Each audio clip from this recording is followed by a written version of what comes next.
yaramwitegereje ubwoba buramwica.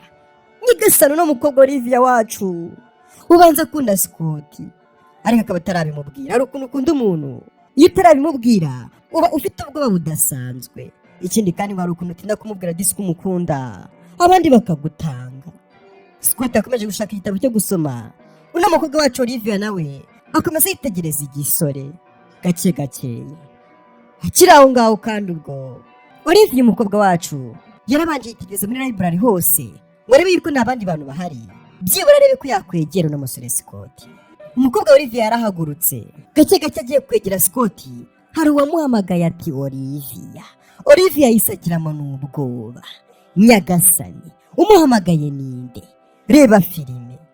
Ako kanya uwamuhamagaye kandi yamutesheje amahirwe yari abonye yo kuba yakwiganiriza uno musore Scott yakrashingiye. Reba filime. Umuhamagaye ninde? Aramubaza ati niko wasoje guhitamo igitabo se ugiye gusoma wari ukeneye? Umukobwa ngaha disi yacitse intege abura n'ikinamusubiza. Disi ubwo ari umuhamagaye nta wundi ni wa mushuti we witwa Matilda. Hari igihe rwose ubura uburyo tubwira umuntu uti mana yanjye uranyiciye. Yatangiye kudidimanga ati yego nasoje nyine guhitamo igitabo, nari ndimo ntegura topics ndaza gusoma nisoza gukora assignment yanjye. Olivia disi bivuga afite n'agahinda kenshi. Maze uyu mukobwa Matilda ati ndimo ndabona Scott nawe ari ahangaha wari urimo gushaka kumuvugisha sibyo? Undi ati oya ntabwo ndimo nshaka kuba namuvugisha, nyine kuva cyagiye wambwira ngo sinzamwegere ngo muvugishe ntabwo nanjye rwose nyemera ko hari umuntu ushaka kuba yambabariza umutima. Matilda ati yego rwose ntukegere uriya musore, ntukegere umuntu nk'uriya ugira bad energy. Ashobora kuba yagushyiramo rwose iyo myuka ye itari myiza ugasanga abantu nyine batangiye kujya baguhunga nk'uko nawe bamuhunga. Olivia ati yego. Matilda arikaraga maze ati sawa ngareka twige. Nyagasani Olivia yarahindukiye yitegereza wa musore Scott disi yakrashingiye amukunda kubi. Umutima uramurya agahinda karamwica. Umukobwa yahise amanuka yicara ahangaha ku ntebe yacitse intege. Uyu mukobwa Matilda w'inshuti ye amutesheje amahirwe yo kuganiriza umusore yakrashingiye. Ati ntukegere uriya musore afite icyitwa bad energy, atazakwanuza iriya myuka mibi ye ugasanga nyine abantu batangiye kujya baguca amazi badashaka ko bakongera kukwegera. Uriya musore Scott n'ibyo birego arimo gushinjwa. Olivia yarababaye areba n'umugenzi aramubwira ati sha unejeje kuba nakwiganiriza umuntu nakrashingiye. Agasekamo gake gake ariko bitari kumuva ku mutima. Nyagasani Olivia wacu yarababaye. Maze kandi ibyangaha birangiye wa musore Scott ukunda kuba ari wenyine yicaye ahangaha arimo kwiga. Wa mukobwa Matilda yamuturutse inyuma. Buretse gaturi bukuna inshuti zanyu mu by'ukuri ari abantu batari beza cyane, babana bari hafi yanyu niba burya babitambikira mu mishinga yanyu. Nyuma yuko uno mukobwa Matilda amaze kubuza Olivia inshuti ye magara kwegera uno musore, we yarabikoze dodododo. Yaraje kuri Scott ubone ko yishimiye no kumuganiriza. Maze ati hi Scott umeze neza? Yani bebeje. Scott yatindukira aramureba maze ati oh Matilda umeze gute? Mukobwa ati umeze neza. Ati mu by'ukuri ntabwo nigeze ngira amahirwe yo kuba naganira nawe rwose umwanya munini, ariko ndashaka kuba nakubaza ubundi umeze neza? Buretse gaturebe. Uno mukobwa Matilda yabujije Olivia kuba yavugisha uno musore, ariko kandi we doratangiye kumuvugisha. Disi za nshuti zanyu dododododo. Musore ahangaha ati ibintu byose ni ukuri bimeze neza, ubuzima buragenda neza n'amasomo aragenda neza. Matilda yishimiye kuvugisha uno musore. Ati mu by'ukuri ariko ukunda kwiga cyane. Ati hanyuma rero niwumva nyine ushaka nk'inshuti mwa muri kumwe ndetse kandi inshuti mwajya muganira igihe icyo ari cyose ubishakiye, ni ukuri rwose wishyire wizane kubera yuko ndahari ku bwawe. Bakiri aho ngaho wa mukobwa Olivia arimo kwigendera gake gakeya yakubise amaso Matilda arimo kuvugisha Scott, kandi we yamubujije kugira ute kumwegera. Yarabibonye neza ukuntu Matilda aba ari kwegera uno musore Scott. Olivia agahinda karamwica. Nyagasani yarabiboneye. Matilda yamukoze no ku rutugu. Ati ese urimo kwiga iki? Umusore ati ndimo kwiga history. Ako kanya Olivia yarabibonye agahinda karamwica ahita afuha. Umukobwa wacu ahita yigendera. Yamubujije kugera uyu musore nta yindi mpamvu abikoze ahubwo ari uko yamukunze ashaka kuba yamwegukana wenyine. Nyagasani, dutangiranye n'umwana w'umukobwa aryamye aha ngaha, urabona ko ari umwana w'umukobwa utikoraho. Ubwo uyu mwana aba yiryamiye, akiri aho ngaho hari umubyeyi winjira amuhamagara ati Olivia. Umwana yitwa Olivia. Ati ufite iki kibazo wa mwana we? Umubyeyi yafunze umuryango ati nari nzi yuko amaze kwambara imyenda y'ishuri, bite ko kiryamiye byagenze biti? Umwana yarabyutse, umubyeyi aramwegera ati niko ufite ikihe kibazo? Ubwo umwana w'umukobwa aha ngaha witwa Olivia ahita amubwira ati mfite ikibazo cy'umutwe uri kundya cyane, ndumva mfite uburibwe budasanzwe mu mutwe. Nyagasani, umubyeyi yamukozeho gake gakeya ati ufite n'ubushyuhe budasanzwe, ufite ikihe kibazo mwana wanjye? Ibi ngibi ni ibiki? Nyagasani, umwana w'umukobwa aba yazanye ibintu by'ibikomere ku zuru nk'uko uri kubireba. Umubyeyi aha yahise yumirwa maze ati oya mana yanjye, ibi ngibi ntabwo bishoboka. Ntabwo ushobora kujya ku ishuri uyu munsi wirabona njye kugutunganya, ahubwo ujye kwa muganga. Ugomba kujya kwa muganga, ku ishuri ntabwo wajyayo umeze gutya. Ati ariko si ibi ngibi ni ibiki byakubayeho mwana wanjye? Ibi ngibi ni ibiki? Umubyeyi yarumiwe. Nuko tugatangiye kandi agafilimi nakubwiye ngo ni agafilimi utaraza kwicuza impamvu wakarebye. Uyu mukobwa namubazaniye, ndabizi ko mumukunda. Bafitemo surprise nyinshi muri kano gafilimi. Wereba filimi.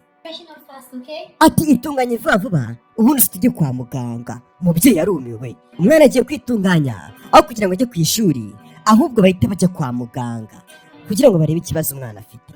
Bageze kwa muganga, umwana bamuhaye ibitaro, basi kandi dogiteri aza kubwira umubyeyi ikibazo umwana afite. Ati mubyeyi rero, ibi ngibi ni ibisubizo byavuye mu isuzuma twakoreye umwana wawe. Umubyeyi yafashe ibisubizo aha ngaha muganga amuhaye, akomeza amubwira ati umwana wawe mu by'ukuri arimo kubabara cyane kubera ko ari muri kondisiyo idasanzwe. Ikibazo afite cyangwa se indwara arwaye tuyita lupusi.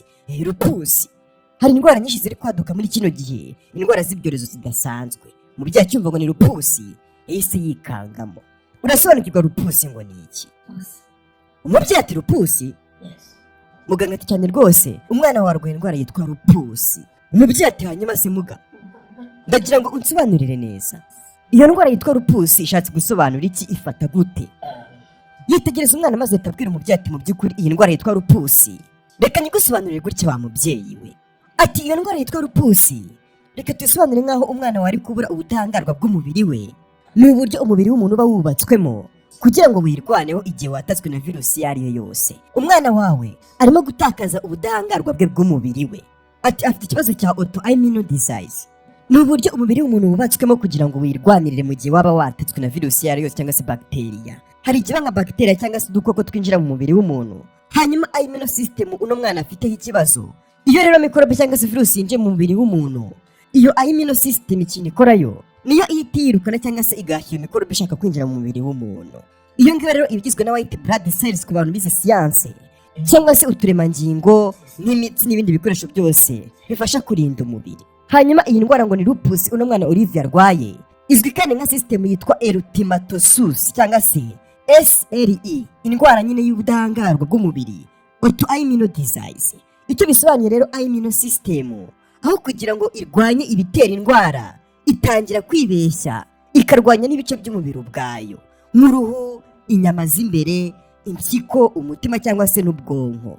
Ibi ngibi kandi bituma umuntu arwara indwara zigaragara ku mubiri wose, zishobora no kuba zatangira guhindura uruhu rw'umuntu cyangwa se igatera ububabare cyane mu ngingo no kugira ibibazo byinshi mu myanya y'imbere. Mu magambo yoroshye rero, immune system ni ingabo zirinda umubiri, naho lupus n'umwana arwaye ni igihe izo ngabo zishinzwe kurinda umubiri zatangiye kurwana n'umubiri ubwawo aho kurwanya umwanzi. Umubyeyi akimara kumva indwara umwana we arwaye yagisemo n'ubwo bati Imana yanjye. Muganga yakomeje abwira umubyeyi ati mu by'ukuri iyi ndwara ntabwo isanzwe, irakugendera igahindura uruhu nk'uko wabonye ukuntu umwana we yatangiye kumera, ndetse kandi ashobora gutangira kubabara cyane mu ngingo, agatangira kuribwa impyiko ndetse n'ibindi bice by'umubiri bigiye gutangira kwatakwa.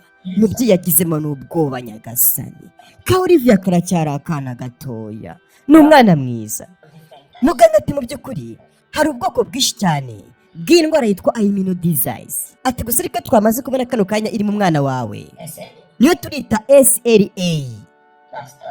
Ibyo ngibyo bikaba bishatse gusobanura ngo yitwa systematic lupus cyangwa se ukaba wayishyira mu magambo matoya SR. Umubyeyi ati eseri nyagasani. Ati hanyuma se muganga, ndagira ngo nsobanurire, iyo ndwara yabikira ibonerwa umuti ikavurwa? Nyine ndashaka kuba nakubaza, iyo ndwara yavurwa igakira? Muganga yiyebye maze ati mu by'ukuri ukuntu uri kwiyumvisha ndimo ndabyumva mubyeyi, gusa ariko kano kanya iyo ndwara rwose rupusi ntabwo ifite umuti cyangwa se urukingo. Gusa ariko icyo twakora, dushobora kuba twabyaranje nyine tukabishyira ku murongo gake gakeya, tukamuha ubuvuzi nyine bw'ibanze kugira ngo byibura tube twamugumanaho iminsi mikeya akiri muzima. Nyagasani, abaganga ngo ntabwo bafite uburyo bavura mu uyu mukobwa. Nyagasani ati mu by'ukuri iyi ndwara rupusi ntabwo dufite ukuntu twayivura, ariko mu buryo bari bwo kuba twamwitaho hari ubwo dukoresha bwitwa prednisone, rimwe na rimwe dukoresha n'ubwitwa ayopine. Ubwo abaganga muri kunyumva neza cyane, abantu mwize siyanse.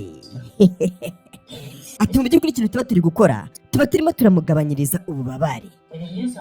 Ati turimo turakoresha ubwo buryo bwitwa prednisone, tuba turimo turagabanya ibyitwa inflammation kugira ngo byibura iyo immune system ye ikomeze ibe ifite imbaraga. Umubyeyi ati hanyuma se muganga, umwana wanjye azajya kuri iyo miti igihe kingana iki? Azayinywa ubuzima bwe bwose asigaje kuri ino si? Muganga ati mubyeyi rero bizaterwa n'ukuntu umwana azaba ameze ndetse n'ukuntu washobora kuba nyine yakwakira imiti agiye gutangira gufata. Gusa ariko icyo wamenya ni uko iyo miti igomba gufatwa amezi menshi pe. Ikindi kandi nakubwira yuko rwose bizafata igihe kirekire kugira ngo anywe iyo miti. Ni imiti myinshi cyane umubyeyi yanikanzemo. Iyo utishwe n'indwara hari n'igihe wicwa n'iyo miti baba bari kuvuga, kubera yuko iba irimo ibintu byinshi cyane umubiri wawe utabasha kwihangana cyangwa se ukanabyihanganira, ariko n'ubundi iyo miti bitewe n'ubukana bwayo y'ubwayo ikakwiyicira. Niyo mpamvu umubyeyi ahangayitse. Muganga atariko mu by'ukuri uko byagenda kose uyu mwana akeneye ibyitwa prednisone umunsi ku munsi kugira ngo byibura abashe kuba yamera neza. Nyagasani, mubyeyi ahangara ahangayitse, akana karacyari gatoya, ni agakobwa keza. Tekereza ko muganga ari kureba umwana akahita agiramo n'ubwoba, ariko agahumuriza umubyeyi akamubwira ati humura umwana waraza kumera neza. Mera neza, urinda upfa ugashyiramo umwuka umuganga akikubwira turamera neza urakira, kandi abona yuko uri kukuka ka nyuma warangiye. Mubyeyi ahangaha ati ntabwo ndi kwimisha ukuntu bino bintu bigiye kwangiza ubuzima bwose bw'umwana wanjye. Ubu se umwana wanjye ko yigaga ku ishuri azakomeza ari communicable, akomeze kuba ari kumwe n'abandi banyeshuri mu by'ukuri nyine yisanzuye, azakomeza kuba ari kumwe n'inshuti ze nta kibazo? Muganga ati mu by'ukuri wa mubyeyi we rero ndagira ngo rwose ubanze utuze maze ngusobanurire kuri kino kintu wari uvuze cy'uko yakomeza kuba ari communicable cyangwa se akomeza guhuza n'abandi banyeshuri. Muganga ati mu by'ukuri indwara yitwa lupusi ni indwara ituma utakwisanzura ku bantu nk'uko byari bisanzwe. Nyagasani ati umunsi ku munsi mu by'ukuri umwana azajya akomeza kumva ashaka kuba ari wenyine, ashaka kwigunga. Gusa ariko inama nakugira ni uko umwana ugomba kumuha igihe mbere na mbere akabanza agasobanukirwa ibintu arwaye ngo ni ibiki. Ikindi ni uko akeneye rwose kuba ari kumwe n'abantu uko byagenda kose, akeneye kuba ari kumwe n'abantu. Wazumva nyine yuko ashaka kuba ari wenyine, ariko mu buzima ukeneye kuba uri kumwe n'abantu uko byagenda kose. Uzamwitaho, umugaburire neza, urumva, umuhe indyo yuzuye uko byagenda kose agomba kurya neza. Uri kumva? Umubyeyi ati yego ndabyumva. Mubyeyi ahangaha yarize. Muganga ati ikindi kandi uyu mukobwa wawe akeneye kugabanya ubushyuhe bwinshi buterwa n'izuba. Nyagasani ati ibyo ngibyo nkubwira nabyubahiriza neza. Ati humura umukobwa wazamera neza, ni akana keza. Uyu mukobwa aracyari mutoya ariko umva ibintu arwaye muri kano kanya. Nyagasani, iyi ndwara yitwa lupusi ni indwara imeze nabi hano hanze, ni indwara itarabonerwa umuti cyangwa se urukingo. Ibintu bikomeje kuzambaza mugasobanure ku rukundo kacu k'uyu munsi, abo twari tunakumburanye yambi ntigaruki muri ya gahunda yacu twihaye. Murabizi ko mbere ko dutangira ubanza ugakanda kuri buto ya like aho nguwo munsi, nyaboneka kanda kuri buto ya like niba wari unkumbuye, ndebe yuko koko ukiri wa wundi wanjye. Reka tuzamure imibare aho ngo munsi, tuzamure like zibe nyinshi, ugire muri comment ushyiremo comment yawe uko yabimeze kose guys. Shyiramo comment munsi aho ngombwire ngo Alpha welcome back, ubundi mbahati dusobanuye tw'urukundo twiza ku binono mbafitiye. Marajya hehe? Nimero yanjye ni 0780 14 16 16. Iyo unyandikiye kuri iyo nimero ngushyira muri groupe ya WhatsApp iyo ubishaka, ariko utabishaka turiganira bisanzwe kuri WhatsApp. Ndeba stati yawe nawe ukareba iyanjye, nk'abantu tubana ubuzima bwacu bwa buri munsi. Bimeze bite se guys? Filime yacu hanga n'ubundi yakomereje mu rugo. Umwana yavuye kwa muganga atangira kwitaho gake gakeya, bamusobanurira indwara arwaye ngo ni ibiki. Ahangaha yagiye kubona papa waraje amufitiye n'agakado. Yarahagurutse disi aza guhobera papa we. Ati meze gute mwana wanjye? Umwana ati meze neza. Papa bati ndishimye kuko ubona umeze gutyo mwana wanjye. Ese mwereza Imana aramubwira ati kano nakawe nkuzaniye. Umwana ahangaha ati urakoze cyane papa. Bahise bicara. Papa we ati mama we yamamagaye ambwira ikibazo cy'ubuzima urimo mwana wanjye. Ati ndifuza yuko umenya ko utari wenyine muri kano kanya mwana wanjye. Ntabwo uri wenyine, uri kunyumva? Ati urazi kumera neza nk'uko wari usanzwe umeze mwana wanjye. Umukobwa ati papa ndishimye rwose cyane kubera yuko uje kundeba. Yo umubyeyi ahangaha ati ushaka yuko ngukorera iki mwana wanjye? Nanjye rwose ndishimye kukubona, nkabona umeze neza. Wigira ikibazo rero, uko byagenda kose uri kumwe nanjye mwana wanjye. Nzahora ndi ku ruhande rwawe, kona isi waba urimo yose uzaba ufite urukundo rwanjye mwana wanjye. Mwana ahangaha akomeza rwose kumva icyizere kiri kugenda kimuza mu gake gake yabyibura ubwo arimo kubona n'urukundo rw'ababyeyi. Aturabizi yuko wa mwana uri umukobwa ukomeye cyane kandi rwose bigomba kumera neza. Ni kwa kuntu ushyiramo umuntu agatege. Ati no kuva na kera wa mwana wanjye we niwe muntu wose ufite imbaraga ukomeye rwose. Rero n'ubundi komeza rwose ugumane iyo spirit mwana wanjye wari ufite. Umwana ati yego rwose papa. Mu byakomeza mushyiramo ahangaha courage. Ati nzakomeza mbe ku ruhande rwawe mwana wanjye. Ubwo bakomeje kugenda baganira gake gake, akana kamubwira ati papa urakoze cyane. Yahise reba gift papa yamuzaniye, arebye ati wow ni keza. Babyeyi mujya mugurira abana banyu ama gift uko yaba ameze kose, birabashimisha. Yamuguriye udukweto disi. Papa turadukunze se? Undi ati yego ndadukunze papa. Yo kana keza karwaye indwara bita rupusi. Mujye kuri Google mushake mu rupusi, muraza kumenya impamvu iyo rupusi ari indwara itoroshye. Byarabaye ndetse kandi n'iminsi komeza kugenda icaho. Akana gakomeje ahangaha kishushanyiriza, hari ukuntu kifitemo impano ngo yo gushushanya. Ariko nimwite ku maguru. Kakira aho ngaho mama waraza akamubwira ati mwana wanjye ibya nimugoroba byatunganye, ngwino tujye kurya. Umubyeyi yaraje yitegereza ibintu umwana ari gushushanya, maze ati wow. Kana disikasi kamuhiriza ngo mama warebe. Ati baragakunze mama? Umubyeyi ati cyane rwose ndagakunze. Kumbuze gushushanya bigeze ahangaha? Ntabwo nari mbizi ko ufite impano yo gushushanya bigeze ahangaha. Umukobwa ati cyane rwose njyewe baranze. Ati mwana wanjye nawe shema nawe. Akana turakoze cyane mubyeyi nyagasani.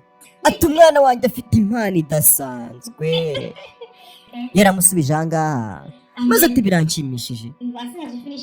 Ati nusoza rero uze tujye kurya ibya nimugoroba kugira ngo unafate n'imiti yawe. Ngiye kubitunganya, nusoza uyituza mwana wanjye. Umwana yakomeje gushushanya ngo azi gushushanya cyane, afite impano yo gushushanya. Kuri no minsi ugira impano yo gushushanya ikaba yagutunga. Ariko niba warakubiswe na mwarimu wawe akuziza gushushanya muri dese, musuze cyane umubwira ati mwari wanzizaga iki ko impano yo gushushanya muri kino gihe iri gutunga abantu benshi. Nabari abantu bakora za tatuwaje burya no gushushanya da. Tugarutse ahangaha ku ishuri, hari abanyeshuri ubona yuko bari busy.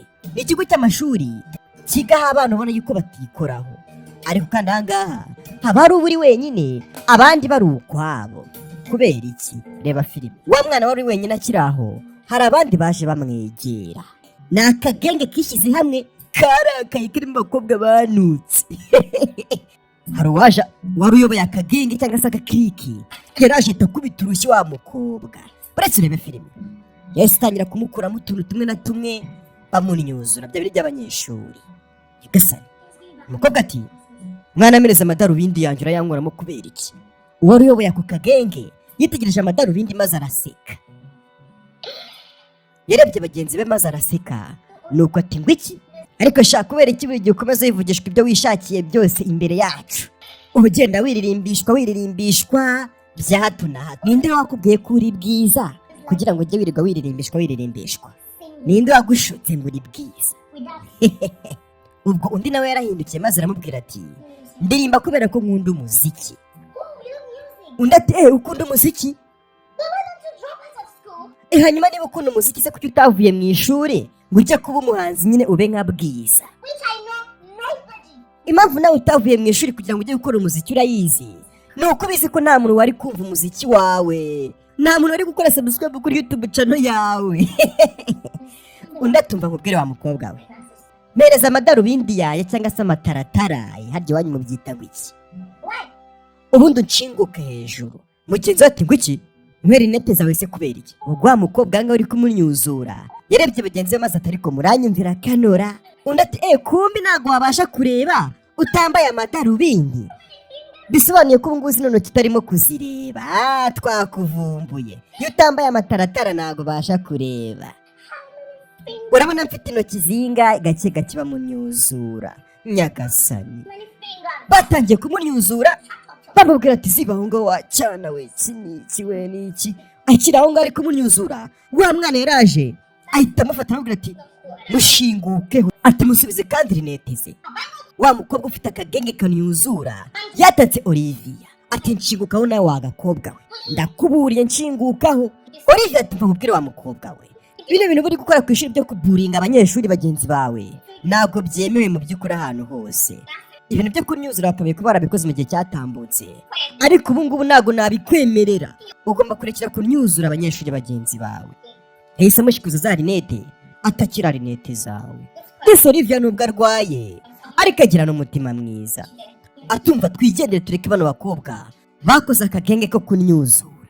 Olivia akimara gukora ibyo bintu, wa muyobozi wa ka kagenge yahise amwitambika. Ubwo aramubwira ati nkubwire Olivia we, subona ukuntu wigize umwamikazi muri kino kigo, nyamara ugomba kubyitondera. Ugomba kwitondera ibyo bintu burimo kwikora ugacunga intambwe zawe. Olivia ati njye ntabwo nagutinya rwose wakana we, sinkutinya. Ndabizi ko ibyo ndimo ndakora njye rwose mba ndi mukuri. Mugenzi we ati uri mukuri se? Bagenzi be baraseka ati bravo. Sawa rwose uharanira uburenganzira bw'ikiremwamuntu. Olivia agiye kwigendera, cya gikorwa kitakimufata ati ntukagende gutyo uri imbere yanjye wacyana we. Uganga Olivia atabwira ati ntukankoreho nawe wamurezi we. Ugagiye kugenda batangiye kurwana. Olivia aramubwira ati nakubwiye ngo ntukajye unkoraho. Batangiye kurwana, wa mukobwa Ada atangira gukubita Olivia. Undi nawe ati nshingukaho nigendere. Nyagasani, Olivia nagakunda abantu bameze gutya mu kigo. Ni umwana mwiza uko hasi inyuma disi ni nako sa ku mutima. Wa muyobozi w'akagenge baramusereje bagenzi bati ubwo nta kindi yakoze yese abwira bagenzi bati mwebwe muhagazeho ngo mukora iki? Baransuzugura mureba, mugakurikire. Basi bakurikira Olivia. Ni akagenge gakora ibintu bitemewe hano mu kigo. Usanga buri kigo gifite abantu nk'aba ngaba. Shemoni iyo niba warigeze ku kigo unyuzura abanyeshuri. Tugarutse ngaha mu ishuri, wa mwana w'umukobwa ngo abakunda kwiririmbira, hari ukuntu anyuzamo gutya agahogoza, ariko ijwi rye shahu neza wagira ngo ni Bwiza we wacu atahazaza. Mwana afite ijwi ryiza, bana babandi baririmba ugira ngo bajunditse ubuvunderi mu kanwa cyangwa se bivuzo. Mwana hari ukuntu ahogoza akagira gutya agahogoza atahazaza, nanjye njya amashushanya. Akiri aho ngaho disi kakana ka Olivia kaje kumwegera. Ndi yakomeje amuririmbira, reka sinakubwira. Vuga kuri babandi baririmba ukagira ngo bajunditse ubuvunderi mu kanwa bo kicwa n'ubururu bw'imbata. Abantu bayobye impano. Umva ijwi hano ry'umukobwa. ubwo Olivia ati mana yanjye ufite ijwi ryiza. Karamubwira ati Olivia umeze neza se? Ndati cyane rwose meze neza. Ati nyine ubwo mba ndi mu myitozo yo kugira ngo ngorore ijwi ryanjye, cyane yuko mfite indirimbo nyinshi cyane nkunda mba ngomba kubanza kuririmba. Olivia ati iyo ndirimbo wari uri kuririmba burya nanjye ndayikunda. Nta kintu rwose bitwaye kuba uri mu myitozo, wakomeza uririmbe nanjye numvireho. Kana gakobwa ati oya erega iyo nkomeje kuririmba uriya mukobwa Ada ntabwo abikunda kumva ndimo kuririmba. Olivia ati ngo iki? Ibyo ngibyo ni ibibazo bya Ada, ntabwo ari ibibazo byawe. Ufite ijwi ryiza, ntugatume hari umuntu uwo ari wese ushobora kuba yagusubiza hasi.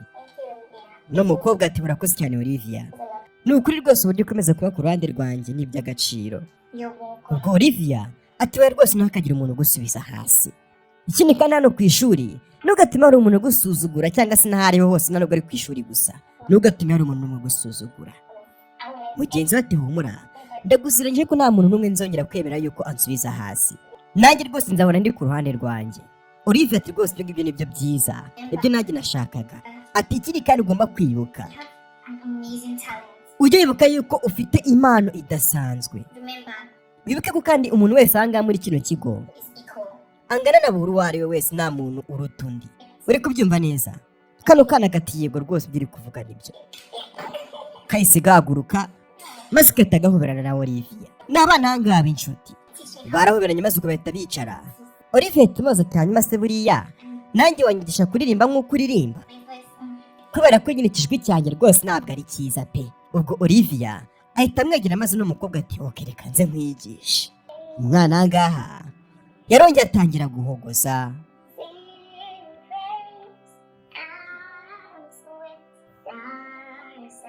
Umwana afite ijwi ryiza gake gake ya disi. Ati nari wa muntu wabuze cyangwa se wibuze, ariko kano kanya naribonye nasobanukiwe ubundi we. Ati mu by'ukuri kera byari bimeze nk'ubuhumyi, gusa ariko kano kanya ndimo ndareba. Bakanyuzamo bagaseka. Ni agafilime turi gutangira gake gakeya, ni agafilime keza kazagira ibice bitarenze 3 kakahita karangira. Part 1, part 2 na part 3 tuhita tukarangiza. Ni agafilime keza cyane. Nyagasani ngo tugarutse ahangaha undi munsi wa mwana Olivia yari arimo kwirira ndetse afite n'akaji gake gakeya. Ni bwa buzima bwo ku ishuri nawe wabayemo. Nta shuri ry'ubuzinga njwiri, nta shuri rya hehe cyangwa se girini wati. Nta shuri rirenze irindi, mwese mwambaye uniform mu buzima bumwe, usibye ko bamwe bataha n'imodoka abandi bagataha n'igitsi wa gitsi. Olivia akiri aho ngaho hari umunyeshuri waje amusatira, ahita yicara iruhande rwe. Ubwo araza akamwegera maze ati Matilda we ufite ikihe kibazo? Habaye iki kuri kundeba gutyo? Amwita Matilda. Suje ba Matilda mwese. Matilda ati numvaga ibyo urimo kuganira na Ada nabyumvaga, ariko se biriya bintu kuki wabyishoyemo mwana? Kubera icyo wabyishoyemo? Olivia ati mu by'ukuri sinzi niba ushaka kuvuga ngo nyine ngo nagombaga kumushyigikira mu gihe ari kunyuzura uriya mwana w'umukobwa. Urumva nyine ari kumushyigikira? Reka ntabwo nari kumushyigikira. Uriya mukobwa Ada hari ibintu ajya akorera abantu rwose ngiye bikambabaza, kandi rwose ntabwo biba bikwiriye, nta n'uburenganzira babifitiye.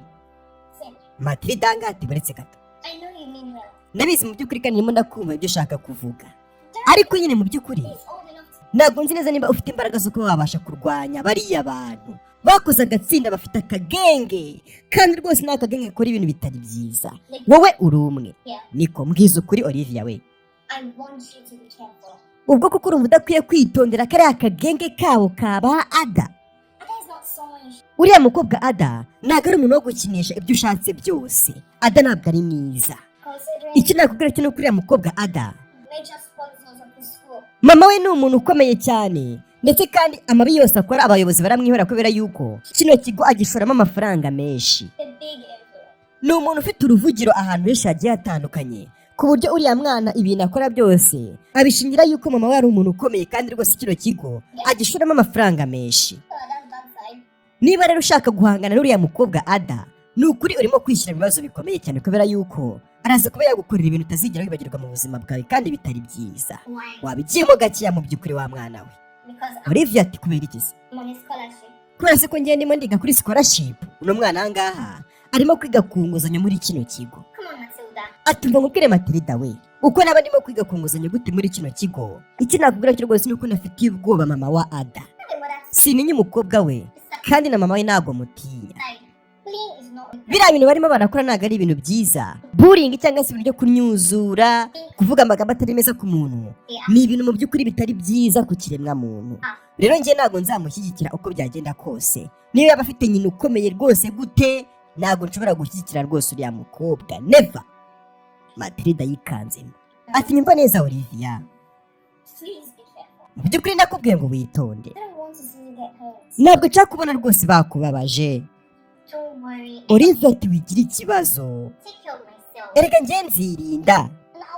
Ikindi kandi nzahora mpagaze ku kuri uko byagenda kose niyo nakuzira. Uku nguku niko ugomba gusubiza umuntu uwo ari wese uri gushaka kuba yagushyira mu buryo ngo butari bwiza utishimiye. Niyo haba harimo kuhaburira ubuzima, uzahore uhagaze ku kuri kwawe. Nibyo uno mwana ashaka kuba yamusobanurira. Ubwanga Matilda aramubwira ati mva nkubwire wa mukobwa we, nukomeza gutekereza ibyo bintu nzakubona warabaye mu barista ari ku mihanda. Barista nyine ubwo ishuri zakunanira ujye kumu barista. Olivia atoke nta kibazo. Niba guhagarara ku kuri kwanjye bizatuma mu barista nta kibazo, nyita barista Olivia Obi. Kakana shaga afite ukuntu gafite icyizere. Ati nta kibazo unyite barista Olivia Obi. Niba guhagarara ku kuri kwanjye bizatuma mva ku ishuri bakanyirukana nkajya kuba umubarista. Ubwo Matilda atereka numvishe uriya mukobwa Ada akubwira ngo wigeze umuntu uharanira uburenganzira bw'ikiremwa muntu. Olivia ati cyane rwose nashaka nyite gutyo. Njye rwose ni umuntu uhagarariye uburenganzira bw'ikiremwa muntu muri kino kigo. Unyite nimero 001.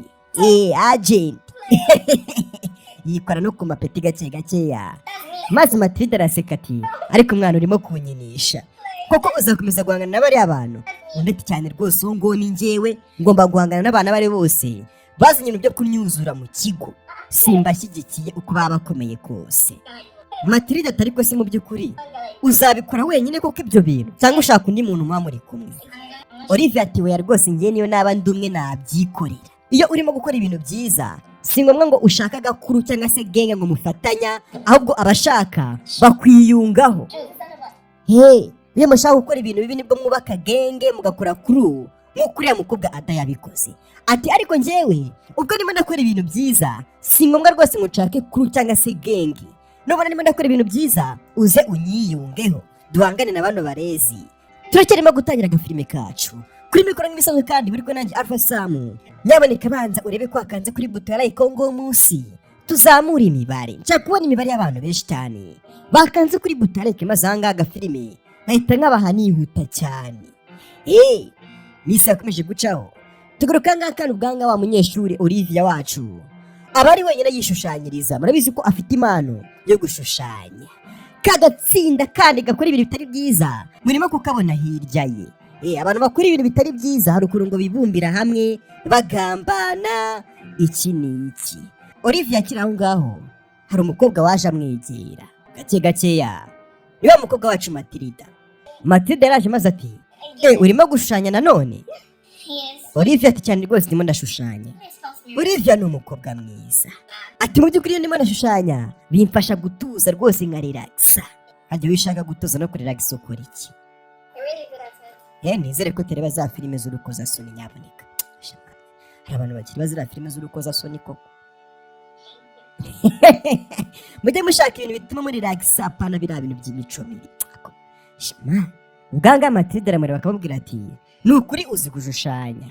Olivia ati urakoze cyane. Ariko kandi uyu mukobwa yitegereje Olivia cyane maze aramuhamagara ati Olivia we. Matilda ati mu by'ukuri ntabwo numva ntuje simeze neza bitewe n'ino situation wishyizemo mwana wanjye. Olivia ati ngaho kandi urabigaruye. Ntabwo nifuzaga rwose ko twakomeza kuganira kuri ibyo bintu. Njye narakiyemeje ngomba guhangana n'iriya genge y'abari abantu bakora ibintu bitari byiza. Mugenzi we Matilda ati mu by'ukuri ntabwo twe dukwiye kongera kubivugaho, ariko nyine ndahangayitse mpangayikishijwe nawe. Erega urabizi ikibazo ufite mwana wanjye, urabizi indwara urwaye. urabizi ukuntu indwara urwaye igutera stress bikaba byakwangiza ubuzima bwawe. Mu by'ukuri urimo gushyira ubuzima bwawe mu kaga, ntabwo uri kubyumva. Olivia ati bakubwire rwose Matilda we, biriya bintu nakubwiye cyangwa se indwara yanjye ntabwo nakabaye kuba narabikubwiye. Matilda ati oya rwose witinyuka kumbwira ibyo bintu pe, urabizi yuko nanjye nakubwiye ibyanjye byose, twese dufitanye amabanga. Olivia ati uko byagenda kose ubuzima bwanjye ntabwo bwatuma rwose ndeka gukora ikintu cyiza. Matilda reka nkubwize ukuri, niba hari umuntu ukeneye kuba yarenganurwa sinzamwima rwose ubufasha ubwo ari bwo bwose njye naba mfite, nzaba ndi ku ruhande rwe uko byagenda kose, nitaye ku ngaruka zambaho izo arizo zose nyagasani. Matilda ati Matilda ariko se mu by'ukuri kuki utagiye kwiga koko ibintu by'amategeko kugira ngo uzavemo umwavoka ujye urenganura abantu kweri? Olivier aramusubiza ati mbere yuko njya kwiga amategeko hari aho ngomba guhera, ariho nyine ahangaha meze nk'aho ndi mu myitozo yabyo, ni nayo mpamvu ugomba kurenganura uwo ari we wese rwose uri mu kaga ukeneye ubufasha. Mati ati Olivia erega uko byagenda kose ntabwo ushobora kuba watabara uwo ari we wese, ntiwafasha uwo ari we wese. Ikindi kandi urabizi yuko utameze neza, ukeneye kwiyitaho ukita ku buzima bwawe mbere y'ibindi byose. Olivia ati nkubwire rwose Mati we, ndagusiranyije rwose ubuzima bwanjye mbwitaho rwose kandi nkabwitaho uko bishoboka uko ariko kose, ariko kandi uko byagenda kose nkeneye no kuba nakoresha ijwi ryanjye kugira ngo rwose ntange itandukaniro. Matilda ngaho yarumiwe atoke nta kibazo, icyo nakubwira cyo rwose ni uko njye ndi kumwe nawe, ikindi kandi tuzabicanamo rwose mwana wanjye uko byagenda kose. Olivia ati urakoze cyane. Sasa Olivia nawe atangiye kubona bamwiyungaho, genge itangiye kwaguka. Nakubwiye ngo mu by'ukuri ukora ibintu byiza si ngombwa rwose kugira ngo abantu bakwiyungeho ngo ujye gukora genge, ugiye guhuruza abantu ngo ufite ibintu byiza cyangwa se umushinga mwiza ngo ndimo ndakoraho. Reka we genda ukore bazakwiyungaho. Abantu bakora genge mbere niba ari abakora ibintu bitari byiza, we genda ukora ibintu byiza abantu bazakwiyungaho gake gakeya. Ubwo tugarutse ahangaha mu rugo, wa mwana Olivia ageze mu rugo, ni urugo rw'abakire batikoraho. Yatangiye kubwira mama yankuru y'ukuntu hari abanyeshuri banyuzurana ku kigo cyabo. Ati mama rero naragiye nsanga rwose bamwatsira inete ze bita nzimushikuza, nzisubiza umuntu bari bazatse. Mama umunsi wakurikiyeho bagerageje kumbwira amagambo bashatse bamburinga ngo bananyuzure, maze ngenda ceceka nyine ndabihora, ntabwo nigeze mbasubiza. Nakomezaga ntekereza ukuntu bari barimo baramutuka bamubwira amagambo atari meza, kandi uwo mwana rwose yari yabihoreye, ari umwana mwiza rwose utanavuga, wifitiye impano yo kuririmba. Njye nabonye rwose atari ibintu byiza, mpitamo kubareba mu maso ndababwira ni njyewe none nje guhangana namwe. Ubu kano kanya mama ndimo ndahangana n'iyo genge y'abagizi batari beza, bagira nabi mu kigo.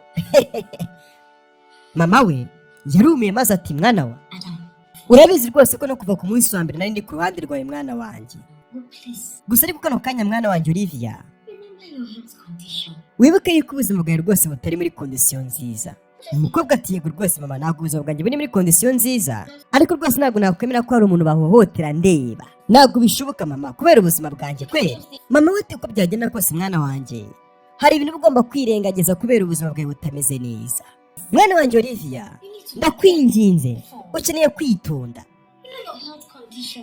ubuzima bwawe ntabwo bumeze neza ku buryo rwose wakora ibyo ushatse byose. Ndabizi rwose uri umukobwa ufite umutima ukomeye, ikindi kandi ufite n'umutima mwiza, ufite n'ubushobozi bwo kuba wahagarara kuri buri muntu uwo ari we wese, ariko nyumva kano kanya mwana wanjye, nyumva neza rwose witonde. Umwana ati we mama basi nzakoresha ijwi ryanjye nubwo nta mbaraga mfite, ariko ijwi ryanjye basi rizagira umumaro. Ibyo ngibyo ntabwo byakwangiza ubuzima bwanjye ngo ni uko nabujije abantu kuba bakora ibintu bitari byiza. Urimo kugerageza kutanyumva se mama? Igo mama ati oya ntabwo rwose ariko narimo ndakumva mwana wanjye.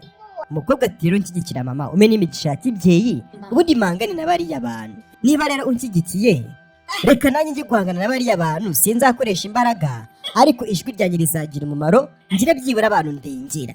Uyu mwana afite imbaraga nkeya, arabizi ko ubuzima bwe buri mu kaga, ariko kandi ntabwo yemera abantu bashaka kunyuzura abandi bitwaje ibyari byo mu kigo ngo ni ukubera ko bafite ababyeyi bashoye amafaranga muri kino kigo. Ibyo byararangiye maze kandi ngo tugaruka ahangaha. Hari umusore mwiza uba wicaye ahangaha mu kigo ni umunyeshuri aba arimo gutekereza cyane. Uno munyeshuri utaza kumwibagirwa muri kano gafilime n'umwibagirwe. Akiri aho ngaho hari mugenzi waje aramubwira ati Scott we, yitwa Scott, ati umeze neza mani ko mbona utari hano hafi. Mugenzi we yaraje amwiyungaho ahangaha maze ati mani ndimo ndabona wicaye ahangaha ariko kandi ibitekerezo ntabwo biri ahangaha. Ufite ikihe kibazo mani ko umeze nk'umuntu watandukanye n'umukunzi? Ubwangaha Scott aramusubiza ati mani nyine ibibazo mfite ni ibibazo byanjye ku giti cyanjye. Mugenzi we ati none se mani ni ibintu by'umuryango wenda? Atarakomeza kuvuga undi aramusubiza ati yego rwose ni ibibazo by'umuryango. Ati mu by'ukuri nkumbuye mama wanjye. Yo mugenzi we ati none se mama wawe mani yagiye hanze y'igihugu? Nigasi ni Scott ahangaha ahita amwitegereza aramubwira ati wapi mani wapi kabisa. Oh mana yanjye, wihangane. Mugenzi we ahangaha aramubwira ati mani wituma rwose ibyo bintu bigusubiza hasi. Ndabizi yuko mani uri umuntu wa danje ndetse kandi ufite na future nziza. Ikindi kandi buri muntu wiga muri kino kigo mu by'ukuri akwiye kugira ubuzima bwiza, ariko weho mani bigomba kuzaba akarusho. Unibuke neza yuko vuba cyane turaza kuba dusoje n'amashuri. Harabura ibyumweru bike cyane kugira ngo dusohoke ahangaha tujye gutangira ubuzima bushyashya n'aba finaliste. Ati ndabizi neza yuko rwose ari ibintu bizaba bishimishije nidusoza no mashuri tukigira mu buzima bwacu busanzwe. Ubwo Scott ahangaha ati ibyo urimo kuvuga nibyo mani, bizaba ari ibintu rwose bishimishije cyane kubona tuvuye ahangaha muri segonderi umwaka utaha tukajya gutangira universite. Ati bizaba ari ibintu byiza cyane nitumara kubona amadigiri yacu ubundi tugasohoka hano hanze tukajya gukora amadilumani atanga ibiceri. Ubona yuko babyishimiye gake gakeya, icyo batazi nuko hano hanze byanze. Ati mani nshaka yuko utekereza gutyo nyine ukagira izo kuraje, urumva ukihangana, shyiramo imbaraga, ikindi kandi ugahozaho. Ati nidukomeza rwose intego ikaba iyo ngiyo tuzavanga rwose tumeze neza cyane kandi rwose tuzabigeraho. Umusore ahangaha ati ibyo urimo kuvuga rwose nibyo. Rwimutipe mugenzi we ahita ahaguruka maze ati mani saba rero reka mbe ngiye, ariko mani gira spirit imeze nk'iy'abajama bro, ugire ibikuraje. Ati nta kibazo. Umutipe yamusubijemo ibikuraje ahita yigendera. Uno musore ahangaha aramubwira ngo afite ibibazo biri personal issues. Komeje atekereza ibintu byinshi ahangaha. Nakubwiye ngo uyu musore utazi kumwibagirwa. Ibyo byararangiye agaruka ahangaha kandi gukurikirana iby'amasomo ye gake gake arimo kwiga areba yuko byibura yazahindura amateka. Ariko akiri aho ngaho hejuru ku yindi bloke hari wa mwana witwa Olivier, wa mukobwa wacu. Abareba wa musore akamwenyuramo, ubona yuko rwose ashimishijwe no kumureba. Yitwa Scott uno musore. Olivier arimo kumwitegereza, hari umukobwa wamuturutse inyuma yaje asanga Olivia yatwaye no kureba uriya musore witwa Scott. Hari ukuntu mureba akanasekamo we. Nyagasani, umukobwa yaraje maze ati niko baby we, ahita mukanga. Ni wa mukobwa Matilda ati nakonyine irimo kwitegereza Scott. Bimeze bitewe na Scott? Olivia ati reka ntabyadanje, nari ndimo ndeba gutyo gusa nta bindi bidasanzwe mwana. Kariwe musore wenyine mbonye witegereza muri kino kigo n'abasore bose bahiga ukuntu bangana. Cyangwa ashana gushaka kumbwira yuko wamucrashingiye? Olivier ahindukira aramureba. Ati okay nta kibazo basi bifate gutyo, ariko uriya musore nanone impamvu nkomeza kumwitegereza nuko hari ikintu nshaka kuba namumenyaho. Ati mu by'ukuri ndumva byakabaye byiza ahubwo ngiranye ibiganiro n'uriya musore, kuba ariko mbona wagira ngo hari ikintu kidasanzwe kiri mu ntekerezo ziwe. Ahubwo reka mpita ngenda njye kuganira nawe, niba naramukarashingiye naramaze ubifata uko ubishaka, ariko ngomba kumenya mu by'ukuri Scott afite ikihe kibazo. Ubwo agiye kugenda Matilda aramwitambika ati uretse gato. Olivia ati kuki uri kumuhagarika se? Matilda ati ese uri gutekereza ugiye hehe? Olivia ati ngiye kuvugisha Scott, hari ikibazo se? Nkeneye kumuvugisha mbere yuko ngaraduwetinga muri kino kigo ubundi nkigendera. Nkeneye kuvugana na Scott. Mugenzi we ati hanyuma se urumva ari ingenzi cyane ibyo byo kuvugisha Scott? Olivia ati cyane rwose ni ibintu by'ingenzi kuvugisha Scott, kubera yuko uriya musore niwe muntu muri kino kigo tutabashije kuganira n'ijambo na rimwe. Rero nkeneye kumenyana n'uriya musore uko byagenda kose.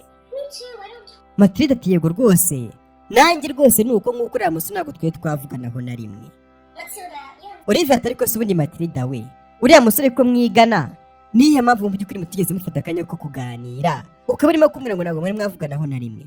Mugenzi we ati okay, ibyo ngibyo baseka tureke kubigira ikibazo, ariko kandi wijye kumureba kano kanya reka tuzashaka ikindi gihe tujye kumuganiriza turi kumwe njye nawe.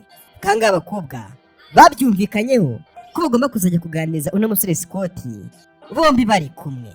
Ubwo tugarutse kuri Scott abaranga wenyine yicaye, ni umusore mu by'ukuri udakunda kugira genge abarizwamo. Akiri aho ngaho hari umukobwa waje amwegerera amubwira ati Scott umeze neza se?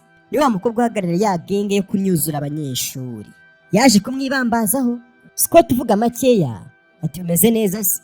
Wa mukobwa uhagarariye genge inyuzura abanyeshuri yaje yegera Scott aramubwira ati nigeze kukubona hanze uri wenyine, none kandi n'aka kanya uri muri library wenyine, sinzi mu by'ukuri impamvu ukunda kuba uri wenyine, bimeze bite? Ese nawe nubwo wambwira byibura nkaza nkaba nakujoyininga tukaba turi kumwe. Scott ahangaye yikangamo ati nk'uko nyine wabivuze njye nkunda kuba ndi njyenyine. Umukobwa atari ko nyine kano kanya byibura byirengagize kubera ko turi kumwe, ibyo kuba uri Aaron byihorere kubera yuko uri kumwe nanjye. Ariko nyine kandi hari akantu nifuza kuba nakubwira niba ubyitayeho. Nakubwire se? Scott yikanzemo maze ati ntari bimbwira ibyo bintu byanyu. Umukobwa ati nyine koroza gake gakeya ati nyine mu by'ukuri nahoze ntekereza ukuntu nyine njye nawe twahuza kubera yuko tuba ahantu hamwe. Ntabwo nzi impamvu nyine mu by'ukuri njye nawe tutajya tubona akanya nyine ko kuba twasohokana tukishimana and have some fun. Ati nyine uri kubyumva? Atarakomeza kuvuga Scott atamuca mu ijambo aramubwira ati rwose ibyo nirimo kuvuga ntabwo njye nabibonera umwanya. Kujya gusohoka n'ibiki ibyo ntabwo ari ibintu byanjye ngiye rwose nkunda. Njye mba nshaka kwita ku masomo yanjye kubera ko mfite intego yo gushimisha papa wanjye nkamwemeza nyine nkamuha amanota meza. Umukobwa ati nese njye singira ababyeyi nanjye rero ngomba kubashimisha cyane cyane noneho mama wanjye kaba kaninyonga sha. Ati nyine nanjye ngomba kuba nashimisha mama wanjye nyine agaterwa ishema n'amanota yanjye. Ariko ibyo ntabwo bisobanuye ko nyine tudashobora kuba twashaka nyine nk'igenge nawe tukishimana hagashya n'iki. Iki gikobwa hari ukuntu ari ikinyamico mibi. Scott ati nyine wihangane ibyo ngibyo ntabwo njye nabijyamo, ibyo ni iby'abantu b'inkunda rubyino nkamwe. Twe tuba turi gushaka nyine uburyo twazabona ibiceri, ngomba kwiga. Umukobwa ahita arakara maze ati ariko se ubundi utinya iki? N'ubundi usanzwe uri umunyeshuri wa mbere ahangaha muri class, uri uwa mbere uba uwa mbere, ushaka kwiga kugira ngo bigende gute? Ushaka kuba uwa zeru se? Ati ariko se ubwiza ikintu bisobanuye kuba umuntu aba uwa mbere akaza ari uwa mbere mu banyeshuri bangana gutya kandi yiga siyansi? Uzi ukuntu biba birenze se? Sinzi mu by'ukuri ushaka kugera kuki, usanzwe uri umuhanga. Ati hanyuma rero uyu munsi dufite presentation, ndabizi kandi yuko uraza kubikora neza. Ubundi ufite ikihe kibazo? Reba ukuntu uri kwiga wasaze mani, ibyo byihorera ibyo biboro, tugomba kwishimana njye nawe. Umusore ati rwose nyumva neza wa mukobwa we, ntabwo byakunda ko njye nawe dusohokana, nagiye rwose nabibonera ibyo bintu byo gusohoka kano kanya. Ewana wumve yuko mboswe cyane bitakunda. Mukobwa ati okay, urimo kugerageza nyine kuba wakomeza ibintu ariko ntari bitu ntari bi. Reka rwose nigendere ntari bi, wenda nyine ubutaha uzambonera umwanya, si byose ntari bi. Reka ngureke rwose ukomeze wige, ndaza kuba ndi mu ishuri nkutegereje. Nyagasani, umukobwa ahangaha yamuhagurukiye we, hari ukuntu baguhagurukira. Ati reka tuze guhuriza muri karase. Yahagurukiye umusore wacu Scott, yamuhaye n'akabizu ko kumwica mu mutwe. Scott abitekereza ako buriya umusore wacu ahangaha ari focus ku masomo ye. Byararangiye maze gutugarutsa ahangaha wa mukobwa wacu Olivia aba arimo aganira na wa mushuti we Matilda. Matilda amubwira ati mu by'ukuri hari ikintu ukeneye kumenya kuri uriya musore Scott wa crashingiye wasariye, hari ikintu ukeneye kumumenyaho. Olivia ati umva nkubwire wa mukobwa we, simbizi neza kuko niba uriya musore mukuru washingiye gusa, ariko icyo nakubwira cyo nuko hari ikintu nyine mbona kiri interesting nyine kuri we. So fascinating. Uriya musore nyine usibye no kuba agaragara neza anitwara neza, ariko ni n'umuhanga rwose mu bintu bya siyansi. Ni umuhanga pe. Ubwo Matilda atamubwira ati ibyo ngibyo se nibyo byonyine uzi kuri uriya musore? Nicyo kintu cyonyine waba umuziho? Better. Umukobwa Olivia ati hari ikindi kintu waba umuziho se? Matilda ati okay. No one knows. Buri muntu wese muri kino kigo arabizi ko uriya musore Joseph's fault. akunda kuba ari wenyine. Uriya musore nta muntu n'umwe muri kino kigo ajya avugisha. N'abanyeshuri b'abahungu bigana muri classe Avoid him. baramwirinda kubera ko ntabwo bashaka kuba bamuvugisha. Barabizi yuko adakunda ibintu by'agakungu. Bamwita ko nyine ngo agira bad energy, ngo atagira ibintu by'amavayibu. Iyo rero agize nk'umuntu ugerageza kumuvugisha, uburyo aba ari kumwitwaraho bituma ubutatongera kuba yashaka kumuvugisha. Ngo agira bad energy. Really? Yeah. Olivia ati uravugisha ukuri? Matilda ati yego rwose ndavugisha ukuri. Olivia ati ibyo ngibyo se kutari warabimbwiye mbere hose? Matilda ati ariko ubu ngubu ndabikubwiye ugomba kubimenya. Anyway. Olivia ati nta ribi. Biranashoboka ko uriya musore afite ibintu byinshi nyine aba arwana nabyo mu buzima, cyangwa se nyine akaba bowaringa. Ariko icyo wamenya cyo ni uko Genuine friends. akeneye nyine inshuti z'abantu bameze nkatwe dufite nyine good energy. Niba bavuga yuko afite bad energy, akeneye nyine abantu bafite good energy, bafite confidence muri bo. Low binder. Atarakomeza kuvuga, Matilda atamubwira ati uretse kuvuga ibyo bintu.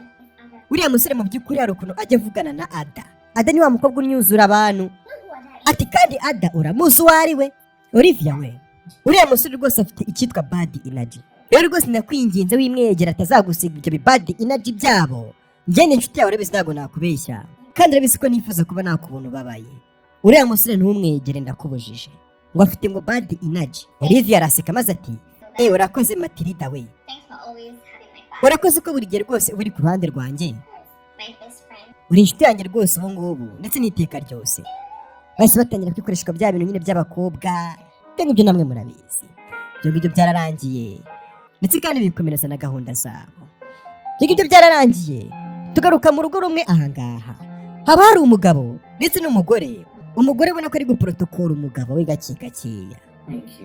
Ubwo umugabo ati urakoze cyane.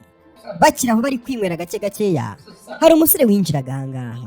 Ni wa musore wacu Scott. Umusore yarinjiye ahangaha maze ati umugore wa mwiza papa. Hi, Jessica. Umeze gute Jessica? Kumba ahangaha papa w'uno musore aba ari kumwe n'undi mugore witwa Jessica utari mama w'uno musore. Niyo mpamvu asuhuza papa ati papa umeze neza? Ati umeze neza nawe Jessica? Akirimo gukomeza kwigendera, papa ahita amubwira ati garuka hano sha. Umusore yaragarutse maze ati I am brought up to niko sha, greet your elders. uko niko bakwigishije uzajya wubaha abakuru. Now greet properly. Niko suhuza neza nk'uko bikwiriye. Umusore ahangaha yasuje Jessica ati umugore wa mwiza Miss Jessica, yongeraho ka Miss. Evening, how are you? Jessica ati umugore wa mwiza nawe umeze gute? Thank you. Umusore ati meze neza nta kibazo. Was school today? Jessica ati ku ishuri se byagenze gute? Umusore Scott ahangaha ati byagenze neza. Ni umusore uvuga makeya, ariko kandi hari ukuntu ku ishuri yavuze ngo akumbuye mama we.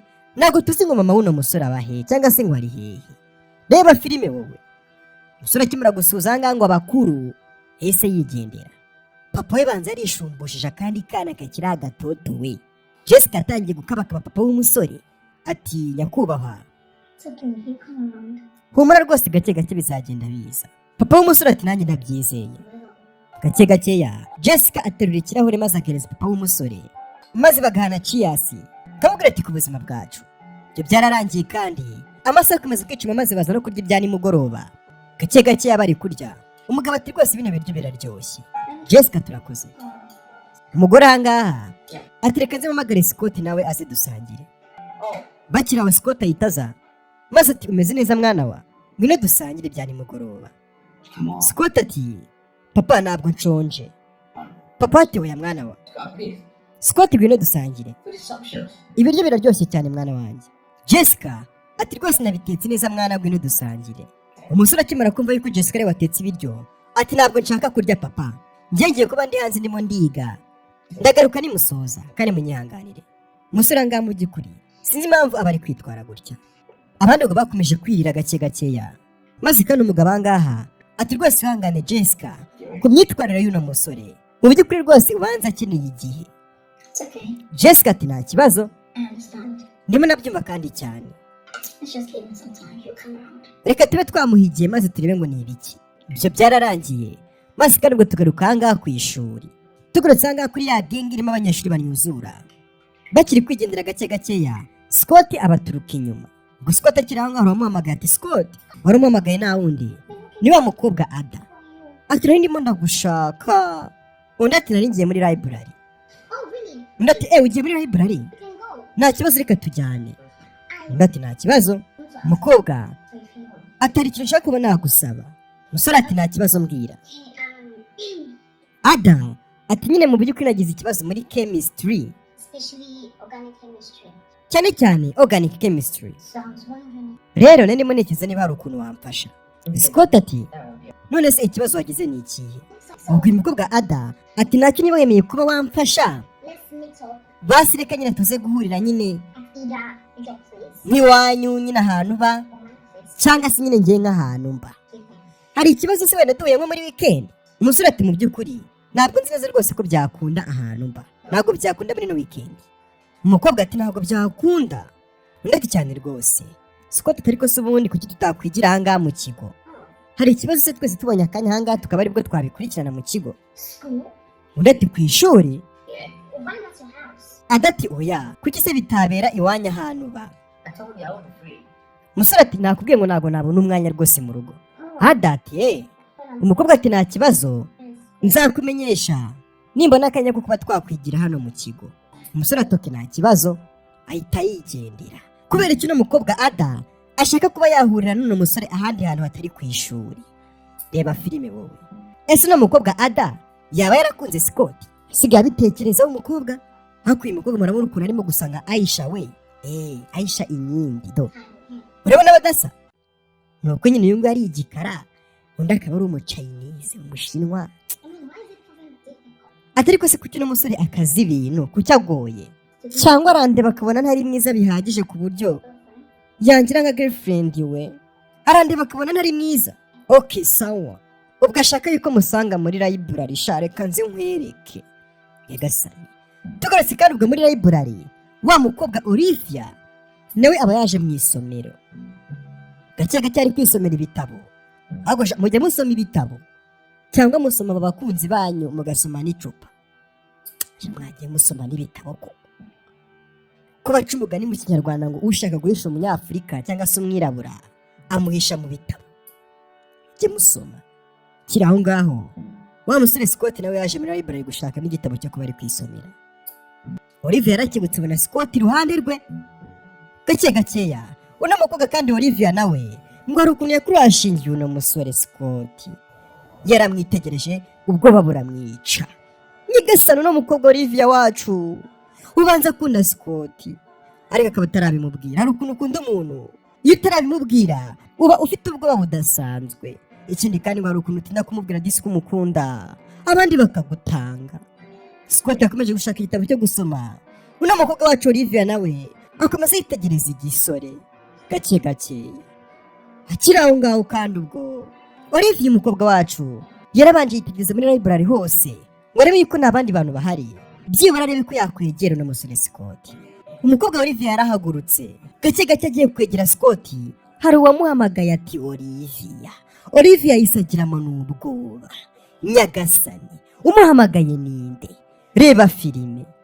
Ako kanya uwamuhamagaye kandi yamutesheje amahirwe yari abonye ko yakwiganiriza uno musore Scott yakurashingiye. Reba filime. Umuhamagaye ninde? Aramubaza ati niko wasoje guhitamo igitabo se ugiye gusoma wari ukeneye? Umukobwa ngaha disi yacitse intege abura n'ikintu amusubiza. Disi ubwo ari umuhamagaye nta wundi ni wa mushuti we witwa Matilda. Hari igihe rwose ubura uburyo uhita ubwira umuntu uti mana yanjye uranyiciye. Yatangiye kudidimanga ati yego nasoje nyine guhitamo igitabo, nari ndimo ntegura topics ndaza gusoma nisoza gukora assignment yanjye. Olivia disi ivuga afite n'agahinda kenshi. Maze uyu mukobwa Matilda ati ndimo ndabona Scott nawe ari ahangaha urimo gushaka kumuvugisha sibyo? Undi ati oya ntabwo ndimo nshaka kuba namuvugisha. Nyine kuva cyagiye wambwira ngo sinzamwegere ngo muvugishe, ntabwo nanjye rwose nyemera ko hari umuntu ushobora kuba yambabariza umutima. Exactly. Matilda ati yego rwose. Go near that guy. ntukegere uriya musore, Don't go near bad energy. ntukegere umuntu nk'uriya ugira bad energy. Ashobora kuba yagushyiramo rwose iyo myuka ye itari myiza, ugasanga abantu nyine batangiye kujya baguhunga nk'uko nawe bamuhunga. Olivia ati yego. Matilda arikaraga maze ati sawa ngareka twige. Nyagasani, Olivia yarahindukiye yitegereza wa musore Scott disi yakurashingiye, amukunda kubi, umutima uramurya, agahinda karamwica. Mukobwa yahise amanuka yicara ahangaha ku ntebe yacitse intege. Uyu mukobwa Matilda w'inshuti ye amutesheje amahirwe yo kuganiriza umusore yakurashingiye. Ati ntukegere uriya musore, afite icyitwa bad energy, atazakwanduza iriya myuka mibi ye, ugasanga nyine abantu batangiye kujya baguca amazi badashaka ko bakongera kukwegera. Uriya musore Scott n'ibyo birego arimo gushinjwa. Olivia yarababaye areba uno mugenzi aramubwira ati sha unejeje kuba nakwiganiriza umuntu nakurashingiye, agasekamo gake gake ariko bitari kumuva ku mutima. Nyagasani, Olivia wacu yarababaye maze kandi ibyangaha birangiye, wa musore Scott ukunda kuba ari wenyine yicaye ahangaha arimo kwiga, wa mukobwa Matilda yamuturutse inyuma. Buretse gaturebe ukuntu inshuti zanyu mu by'ukuri ari abantu batari beza cyane, abantu baba bari hafi yanyu niba burya babitambikira mu mishinga yanyu. Nyuma yuko uno mukobwa Matilda amaze kubuza Olivia inshuti ye magara kwegera uno musore, we yarabikoze dodododo. Yaraje kuri Scott ubona yuko yishimiye no kumuganiriza, maze ati hi Scott umeze neza, yanibebeje. Scott yatahindukira aramureba maze ati oh Matilda umeze gute? Mukobwa ati umeze neza. Ati mu by'ukuri ntabwo nigeze ngira amahirwe yo kuba naganira nawe rwose umwanya munini, How's everything going? ariko nashaka kuba nakubaza ubundi umeze neza. Buretse gaturebe uno mukobwa Matilda yabujije Olivia kuba yavugisha uno musore, ariko kandi we duratangiye kumuvugisha. Disi za nshuti zanyu dododododo. Musore ahangaha ati ibintu byose ni ukuri bimeze neza, ubuzima buragenda neza n'amasomo aragenda neza. Matilda yishimiye kuvugisha uno musore. Always Ati mu by'ukuri ariko ukunda kwiga cyane. Ati hanyuma rero niwumva nyine ushaka nk'inshuti muba muri kumwe ndetse kandi inshuti mwajya muganira igihe icyo ari cyo cyose ubishakiye, ni ukuri rwose wishyire wizane kubera yuko ndahari ku bwawe. Bakiri aho ngaho wa mukobwa Olivia arimo kwigendera gake gakeya, yakubise amaso Matilda arimo kuvugisha Scott, kandi we yamubujije kugira ute kumwegera. Yarabibonye neza ukuntu Matilda aba ari kwegera uno musore Scott.